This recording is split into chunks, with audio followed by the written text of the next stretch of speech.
trop, CST trop pour Linda Hardy.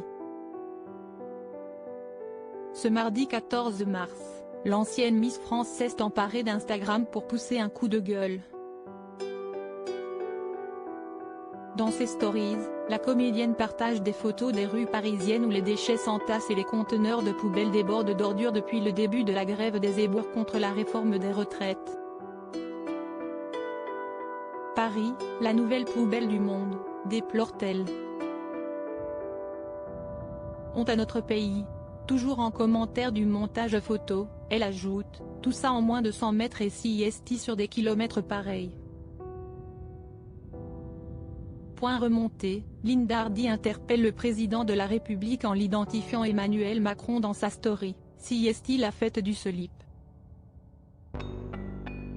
Et le bonhomme se permet de donner des leçons aux autres quand il va à l'étranger, mais CST vrai, il assume tout lui, conclut-elle son message ponctué d'émojis vomis et clins d'œil ironiques. Linda Hardy n'est pas la seule personnalité connue à déplorer l'état de la capitale française. Supérieure à Sophie Marceau, Julien Doré, Jennifer. Ils ont quitté Paris. Le coup de gueule d'Anthony Delon le 16 janvier dernier, Anthony Delon a également pris la parole sur Instagram. Je suis personnellement pour le maintien des trottinettes à Paris. C'est bien pratique, de plus elles sont maintenant interdites aux mineurs, a commencé le fils d'Alain Delon.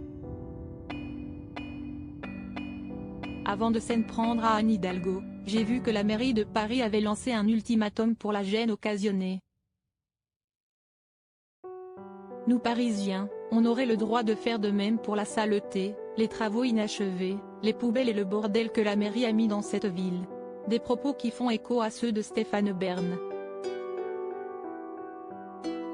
Déjà en 2021, l'animateur regrettait de voir que Paris était devenu une poubelle. La saleté, les trous dans la chaussée, les chantiers permanents, le bruit, et surtout, la violence. Autant de raisons qui l'ont poussé à déménager. Je ne crois pas être le seul à ressentir cette agression, ni à partir d'ailleurs. Pensons un peu aux personnes âgées, aux handicapés, aux enfants. Pensons aussi aux artisans qui habitent la banlieue et refusent désormais des chantiers dans la capitale parce que c'est trop compliqué. Pour ce qui est du vivre ensemble, on a tout lâché, avait-il déclaré dans les colonnes du Parisien. Crédit photo, Rachid Bellac.